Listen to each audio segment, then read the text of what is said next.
Welcome back to This is a Commander channel, where this is a Commander channel, and today I'm going to talk about Commander Tough Rules and Cool Interactions, episode 107. Today's episode is going to take a look at a card that was just spoiled, well, actually about 3 hours ago, as I'm writing this episode's script. It's a card for the upcoming Murders at Karlov Manor set, and the card is called Aurelia, the Law Above. And she is a legendary creature with flying, vigilance, and haste, and then also has 2 triggered abilities, which say, whenever a player attacks with 3 or more creatures, you draw a card. And then the second triggered ability says, whenever a player attacks with 5 or more creatures, Aurelia the Law Above does 3 damage to each of your opponents, and you gain 3 life. In my personal playgroup's Discord, I saw that there was a little bit of a debate as to whether or not she would be a good fit in an Isshin deck, as some players didn't think that Isshin would give her a second trigger, and others were saying that Isshin would see her triggered abilities. Since Isshin is currently the 5th most popular commander in the format according to EDHREC, I imagine that things like this are going to be coming up a lot. So let's take a look at what Isshin does. He has a static ability that says, if a creature attacking causes a triggered ability of a permanent you control to trigger, that ability triggers an additional time. So let's take a look at a card that is very obvious as to it being seen by Isshin, and that is Etali Primal Storm, which says, whenever Etali Primal Storm attacks, exile the top card of each player's library, then you may cast any number of spells from among those cards without paying their mana costs. So this one is obvious because it says, whenever Etali Primal Storm attacks, do something. So Etali's ability cares about it as a creature attacking. But Aurelia's ability says whenever a player attacks with 3 or more and then 5 or more creatures. So the confusion is coming out in 2 different ways.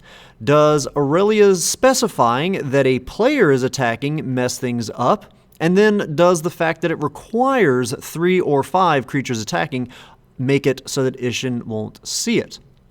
Thankfully, for you Isshin players out there looking to add a new card to your deck, yes, his static ability will add an additional trigger to both of Aurelia's triggered abilities, and we can see why when looking at the comprehensive rules in section 508.3, in which we can see that the triggered abilities that trigger on attackers being declared may have different triggered conditions, and then it lists some of those triggered conditions, and one of the ones that we're looking for is 508.3c that states an ability that reads, whenever a player attacks with a creature, triggers if a creature that player controls is declared as an attacker.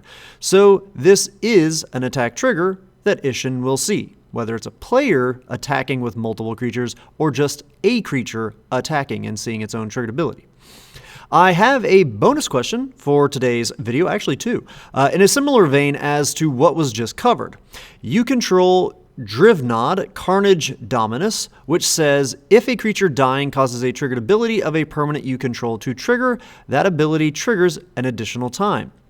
And you also control Harvester of Souls, which says, whenever another non-token creature dies, you may draw a card. And you also control a Korvold, Fey-Cursed King, which says, whenever you sacrifice a permanent, put a +1/+1 counter on Korvold and draw a card. And finally, you control a Carrion Feeder, which says, sacrifice a creature, put a +1/+1 counter on Carrion Feeder. You use your Carrion Feeder to sacrifice a non-token creature. How many cards will you draw from your Harvester of Souls?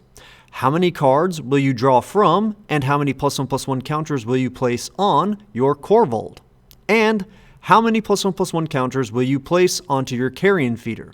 How did you come to the conclusion that you did? Why did you land on that number? Is it 0, 1, 2? What is the answer to each of those 3 cards, and how did you come to that conclusion? Bonus question number 2. You control Drivnod, Carnage Dominus, and you also control a Reaper from the Abyss that has Morbid. And that says, at the beginning of each instep, if a creature died this turn, destroy target non-demon creature. You go to your instep in which you did have a creature die that turn. How many Morbid triggers will you end up with?